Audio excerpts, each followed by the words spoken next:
Good morning everyone. कैसे हो सभी? आई होप कि आप लोग बहुत ही अच्छे होंगे। पढ़ाई लिखाई एकदम अच्छे से चल रही होगी। तो आज का जो अपना टॉपिक है वह है नर्व्स एंड मसल्स, यानी कि नर्व क्या होता है एंड मसल क्या होता है, उसकी स्टडी हम आज करेंगे। ठीक है, तो उससे पहले हम लोग नर्वस सिस्टम समझ लेते हैं। वीडियो वेरी मोस्ट इंपॉर्टेंट है, एग्जाम में क्वेश्चन यहाँ से पूछा ही जाएगा। ठीक है, तो बिल्कुल भी मिस मत कीजिएगा। चलिए उससे पहले हम लोग जान लेते हैं कि नर्वस सिस्टम है क्या। ठीक, यहाँ से देखते हैं कि नर्वस सिस्टम मैनी टाइप की छोटी छोटी सेल से मिलकर बनी होती है, जिन्हें नर्वस सेल कहते हैं। ठीक है, इतना आप लोगों को समझ में आ गया होगा कि जो नर्वस सिस्टम है वह कई प्रकार की छोटी छोटी कोशिकाओं से मिलकर बनी होती है, जिन्हें हम लोग नर्वस सेल कहते हैं। ठीक है, दूसरा पॉइंट क्या है कि neuron cell is a structure and functional unit of the nervous system. जो न्यूरॉन्स सेल होता है वह किसका, नर्वस सिस्टम का संरचनात्मक एवं कार्यात्मक इकाई होता है।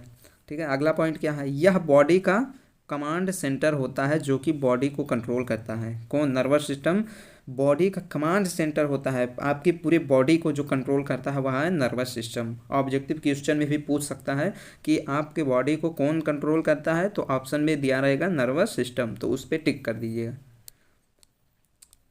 अब यहाँ पे देखते हैं, हम दो पॉइंट लिखे हुए हैं। पहला हमारा है सेंसरी न्यूरॉन्स कि सेंसरी न्यूरॉन्स क्या है, थोड़ा थोड़ा समझ लेते हैं इसके बारे में। सेंसरी न्यूरॉन हमारे बॉडी के सभी अंगों से सिग्नल को लेकर ब्रेन तक जाती है। ठीक है, सेंसरी न्यूरॉन्स का क्या काम है कि बॉडी के सभी अंगों से सिग्नल ब्रेन तक लेके जाती है। मोटर न्यूरॉन्स क्या है, इसका अपोजिट। मोटर न्यूरॉन क्या करता है, हमारे ब्रेन से मैसेज को लेकर बॉडी के सभी आर्गन तक जाती है। ठीक, यानी कि सेंसरी आर्गन आपको पता हो गया तो ऑटोमेटिक बॉडी मोटर न्यूरॉन आपको पता हो जाए। ठीक है, सेंसरी न्यूरॉन्स का काम है कि बॉडी से सभी इंफॉर्मेशन को ब्रेन तक लेके जाती है, और मोटर न्यूरॉन्स का क्या है कि ब्रेन से मैसेज को कहाँ तक लेके जाती है, बॉडी के सभी ऑर्गन तक। ठीक है, टाइप्स ऑफ नर्वस सिस्टम, यानी नर्वस सिस्टम के प्रकार हम लोग देख लेते हैं। यहाँ से देखिए नर्वस सिस्टम के प्रकार। पहला हमारा है सीएनएस, जिसे हम लोग, सीएनएस का फुल फॉर्म पहले आपको पता होना चाहिए, सेंट्रल नर्वस सिस्टम। ठीक है, अब सीएनएस में दो पॉइंट दिए हुए हैं, ब्रेन हो गया, स्पाइनल कार्ड हो गया। ठीक, दूसरा हमारा क्या है, दूसरा है पीएनएस, यानी कि पेरीफेरल नर्वस सिस्टम, इसका फुल फॉर्म हो गया। इसमें भी दो पॉइंट है, somatic motor nervous system and autonomous nervous system. अब ऑटोनोमस में आपको ये दो पॉइंट, दो ब्रांचेस दिख रही होंगी।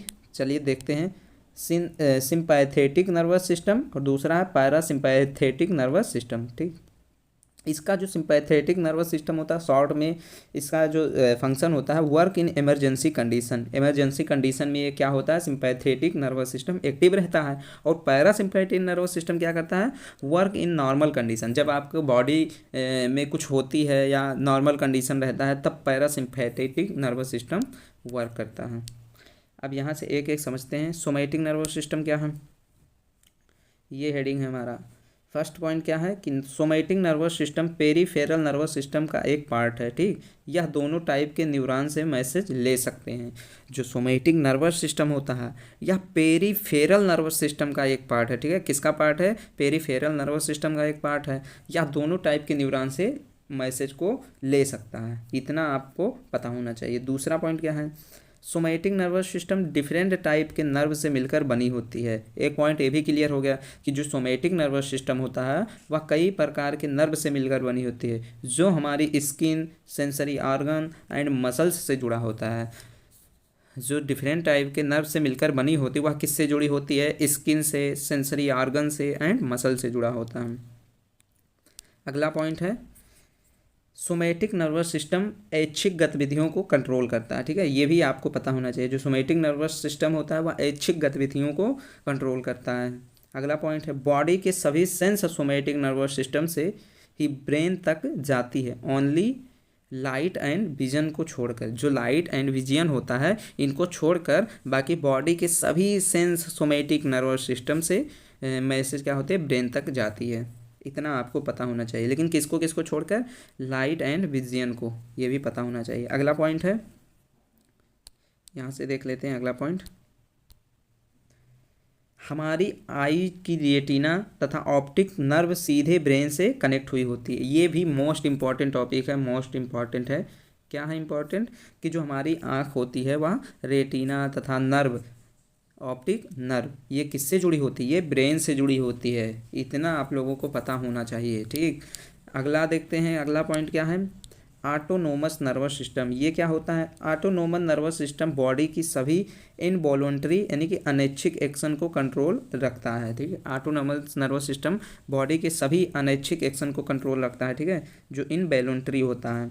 अगला पॉइंट है, यह सभी इनवॉलंटरी प्रोसेस जैसे कि heart beat, blood flow, respiration, digestion और भी कई सारी वर्क अपने ही कंट्रोल करता है। ठीक है, इतना भी आप लोगों को पता होना चाहिए कि जो अनैच्छिक प्रोसेस होती है जैसे कि आपका हार्ट बीट हो गया, ब्लड फ्लो हो गया, रिस्पायरेशन हो गया, डाइजेशन हो गया, यह सारी वर्क क्या करती है? अपने आप ही कंट्रोल करता है। कौन? Autonomous nervous system. ठीक, यहाँ से types of autonomous nervous system देख लेते हैं कि types of autonomous nervous system के कितने प्रकार हैं।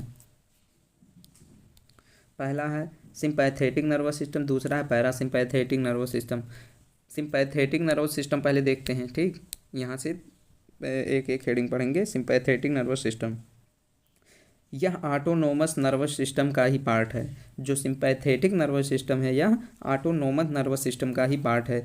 यह बॉडी के कई वर्क्स को कंट्रोल करता है। जो सिंपैथेटिक नर्वस सिस्टम होता है बॉडी के कई वर्क यानी डिफरेंट टाइप के वर्क को कंट्रोल करता है। जैसे कि आपको एग्जांपल में बता दें, जैसे हार्ट बीट हो गया, ब्लड फ्लो हो गया, डाइजेशन हो गया, यूरिनेशन हो गया, स्वेटिंग हो गया, ये सभी कौन कंट्रोल करता है? सिंपैथेटिक नर्वस सिस्टम कंप्लीट करता है कंट्रोल। ठीक है, इसमें 31 स्पाइनल नर्व पाई जाती है। किसमें? सिंपैथेटिक नर्वस सिस्टम में 31 स्पाइनल नर्व पाई जाती है। ये सब ऑब्जेक्टिव क्वेश्चन भी आ सकते हैं, ये आपको क्लियर होना चाहिए।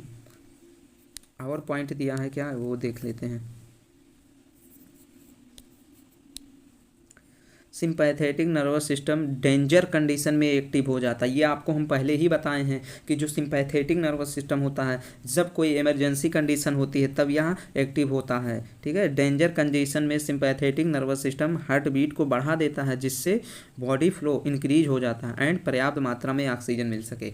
एक मोस्ट इंपॉर्टेंट पॉइंट ये आप नोट कर लीजिएगा कि जब कोई डेंजर कंडीशन होता है तो सिंपैथेटिक नर्वस सिस्टम क्या करता है? आपके हार्ट बीट को बढ़ा देता है, इंक्रीज कर देता है। जब हार्ट बीट बढ़ जाएगा तो ऑटोमेटिक जो ब्लड फ्लो है वो तेज हो जाएगा, और जब ब्लड फ्लो तेज हो जाएगा तो आपका जो ऑक्सीजन है वो तेज़ी से आप क्या करेंगे? ऑक्सीजन को अंदर लेंगे। ठीक है, जिससे क्या होता है? ऑक्सीजन की मात्रा बनी रहती है।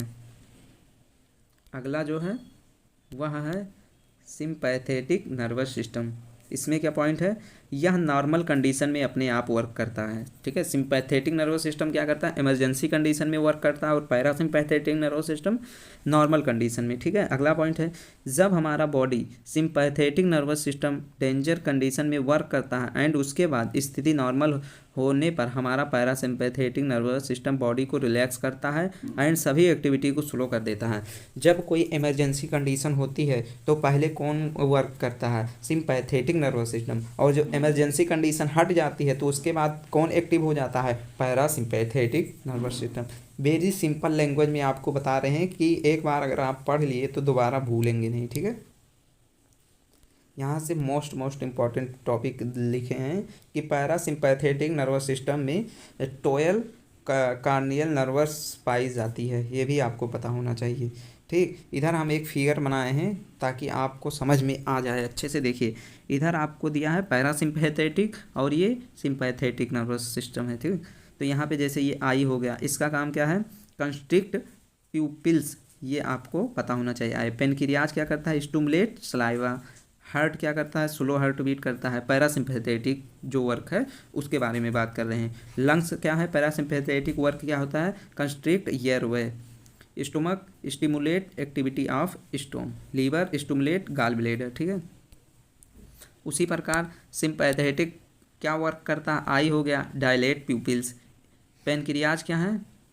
Inhibit salivation. Heart increase heart beat. Lungs relax airways. Stomach inhibit activity of stomach. ठीक, आगे क्या है? लीवर में inhibit gall bladder. Intestine inhibit activity of intestine. यानी कि जो सिंपैथेटिक होता है वह इमरजेंसी कंडीशन में अपना वर्क करता है, जबकि पैरासिम्पैथेटिक जो नॉर्मल कंडीशन होता है। आगे देखते हैं। ठीक है, नर्वस सिस्टम आई होप कि अच्छे से समझ में आ गया होगा। अब हमारा टॉपिक बचता है मसल्स। मसल्स है क्या, जो आपकी वेरी मोस्ट इम्पॉर्टेंट है। चलिए देखते हैं। Muscle cell provide movement of body. Muscle cell क्या करता है, आपके बॉडी में मूवमेंट प्रोवाइड करता है, ये आपको पता होना चाहिए। Muscle tissue have 4 properties. Muscle tissue के पास 4 प्रॉपर्टीज है। कौन कौन, ये आपको हम बता दें। एक्सेटेबिलिटी हो गया और कंट्रैक्शन हो गया, ठीक, जिसे संकुचन बोलते हैं, और एक्सटेंसिबिलिटी हो गया, ठीक, इलास्टिसिटी हो गया। अब एक एक करके इसके बारे में थोड़ा थोड़ा हम लोग पढ़ लेते हैं। यहाँ से देखते हैं, जो मसल्स होता है वह मेसोडर्म का बना होता है। इसका जो रीजन होता है वो क्या होता है, मेसोडर्म। यानी मसल आपका किससे बना होता है, मेसोडर्म से। यही सब पूछा जाता है, वाइवा में भी यही सब आपसे पूछा जाता है, ठीक है। और मसल्स क्या होता है, excitability and contraction, extensibility and elasticity होते हैं। ये आपको हम पहले ही प्रॉपर्टीज बता दिए हैं। अगला क्या है, muscle present in body 3 type. जो बॉडी में मसल प्रेजेंट होते हैं वह 3 टाइप के होते हैं। पहला क्या है, एक एक करके समझते हैं। यहाँ से देखते हैं, पहला हमारा है स्मूथ मसल, दूसरा है कार्डियक मसल, तीसरा है स्केलेटल मसल, ठीक। अब देखते हैं कि ये सब हैं क्या, फिगर के माध्यम से भी आपको बनाते हैं। जैसे ये स्मूथ मसल्स है, स्मूथ मसल आपको ये दिख रही होगी, ये कार्डियक मसल है, ठीक है, ये भी दिख रही होगी। स्केलेटल मसल क्या है, ये सब के बारे में अभी एक एक हम बता रहे हैं। पहले हम लोग, इतना फिगर तो आप लोगों को समझ में आ ही गया होगा, और ये वेरी सिंपल भी है, ठीक है। पहले हम स्मूथ मसल पढ़ते हैं। स्मूथ मसल में क्या होता है, ये स्ट्राइड नहीं होते हैं। स्ट्राइड नहीं होने का मतलब क्या है कि इसमें आप लोग देख रहे होंगे इस फिगर में, ये आपको सीधी लाइन दिख रही होगी, ठीक है। और इसमें क्या होता है, इसमें कुछ नहीं होता है, तो इसीलिए स्ट्राइड नहीं होते हैं, यानी कि इसमें सीधी रेखा नहीं पाई जाती है, ठीक। ये स्ट्राइड नहीं होते हैं। दूसरा क्या है, ये अनब्रांचेड होते हैं, इसमें कोई ब्रांच नहीं होती है। ये न्यूरोलॉजेनिक होते हैं, अर्थात न्यूरॉन से सिग्नल जाते हैं, ठीक है, ये भी पता होना चाहिए। अगला पॉइंट क्या है, ये इनवॉलंटरी होती है, यानी कि अनैच्छिक होती है। इसका जो लोकेशन होता है, ये भी समझ लो कि स्मूथ मसल का जो लोकेशन होता है कहाँ पे पाया जाता है। पहला है जीआई ट्रैक्ट के अंदर। जो आपका जीआई ट्रैक्ट होता है उसमें जो मसल उसके अंदर जीआई ट्रैक्ट के अंदर पाया जाता है वो हमारा है स्मूथ मसल, ठीक है। कार्डियोवैस्कुलर, रेनल, ठीक। जब फूड को इनटेक करते हैं तो फूड एसोफेगस के द्वारा पेरिस्टाल्सिस मूवमेंट होता है, जो स्मूथ मसल की वजह से होता है। अब यहाँ पे मोस्ट इम्पॉर्टेंट पॉइंट है कि जो पेरिस्टाल्सिस मूवमेंट होती है वह किसके द्वारा होता है, तो वह स्मूथ मसल के द्वारा ही होता है। अगला पॉइंट है हमारा है, अगला हेडिंग कार्डियक मसल। ये क्या होती है, ये स्ट्राइटेड होती हैं। स्ट्राइटेड का मतलब क्या होता है कि इसमें सीधी रेखा आपको देखने को मिल जाएगी। दूसरा पॉइंट है, ये ब्रांचेड होती हैं, ठीक है, इसमें कई ब्रांच होते हैं। एंड अनन्यूक्लियड भी होते हैं, इसमें मतलब ज़्यादा न्यूक्लियर नहीं पाए जाते हैं। ह्यूमन मसल्स में एक ही न्यूक्लियर पाए जाते हैं। ये सिलेंड्रिकल शेप में होते हैं, यानी कि लॉन्ग टाइप, आपको देख ही रहे होंगे फिगर में आपको बताए हैं। अगला क्या है, ये मायोजेनिक होती है, क्योंकि इनकी मसल से ही सिग्नल आता है, न्यूरॉन से नहीं आता है। ये इंपॉर्टेंट पॉइंट है कि जो मायोजेनिक होती है, इसका मतलब क्या हो गया कि ये मसल से ही सिग्नल इसमें प्राप्त होता है, न्यूरॉन से नहीं होता है, ठीक। आगे क्या है, इनमें इनवॉलंटरी मूवमेंट होती है, यानी कि इसमें अनैच्छिक गति होती है। इसका जो लोकेशन है वह है हार्ट। ये लास्ट पॉइंट है, क्या है, स्केलेटल मसल। स्केलेटल मसल क्या होती है, ये मसल मल्टी न्यूक्लिएट होते हैं, इसमें कई प्रकार से यानी कि एक से अधिक न्यूक्लियस पाए जाते हैं। दूसरा क्या होती है, ये स्ट्राइटेड होते हैं, इसमें भी आपको सीधी रेखा ऐसे देखने को मिल जाएगी, ठीक है। ऐसे मसल्स होगा उसमें ऐसे सीधी रेखा मिल जाएगी और कई ऐसे मतलब न्यूक्लियस पाए जाएंगे, ठीक है। ये न्यूरोजेनिक होते हैं, ये भी आपको पता होना चाहिए। ये वॉलंटरी मूवमेंट करते हैं, यानी कि ऐच्छिक गति करते हैं। इसका जो लोकेशन होता है, स्केलेटल की सभी मसल्स स्केलेटल मसल होती है। ये वेरी सिंपल है, इसके हेडिंग में ही इसका लोकेशन आपको पता चल जाएगा। तो स्केलेटल मसल का मतलब जो स्केलेटल से जुड़े सभी मसल्स होते हैं वो स्केलेटल मसल होते हैं। आई होप कि आप लोगों को ये वीडियो अच्छे से समझ में आ गया होगा। एग्ज़ाम के लिए वेरी मोस्ट इम्पॉर्टेंट है, ठीक है। और जितने भी लोग नए हैं इस चैनल को सब्सक्राइब ज़रूर कर लें और वीडियो को ज़्यादा से ज़्यादा शेयर करें, ताकि सभी डिप्लोमा के लिए क्लासेज आपको मिल सके। मिलते हैं अगले वीडियो में, तब तक के लिए बाय बाय।